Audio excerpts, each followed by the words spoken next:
చాలామందికి మీరు గతంలో ఎన్ని పోరాటాలు చేసినా ఒక్క ఐఐటి రామయ్య గారిగా బాగా గుర్తు. ముఖ్యంగా ఈ జనరేషన్‌కి బాగా. అసలు ఈ ఐఐటి ఇన్‌స్టిట్యూట్ పెట్టాలన్న ఆలోచన మీకెందుకొచ్చింది? నేను రిటైర్ అయిన తర్వాత అనగా నాగార్జున సాగర్ డిగ్రీ కళాశాలలో ప్రిన్సిపాల్గా ఉంటుంది. అవును. 58 సంవత్సరాలకు ఇక్కడ రిటైర్మెంట్ ఉండేది. ఆనాడు ఉద్యోగాలు కలిగించాలనే ఉద్దేశంతో 55 సంవత్సరాలు చేశారు. 3 సంవత్సరాలు తక్కువ అయింది కాబట్టి ఆ పరిస్థితి లోపల నేను కొంత ఆర్థికంగా ఇబ్బంది పడుతున్న కాలంలో మా అమ్మాయి ఐఐటికి సెలెక్ట్ అయింది.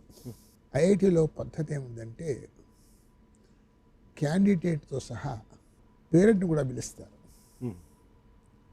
నేను పేరెంట్గా వెళ్ళాను. అక్కడ 400 మంది కూర్చున్నారు. ఈ 400 మంది లోపల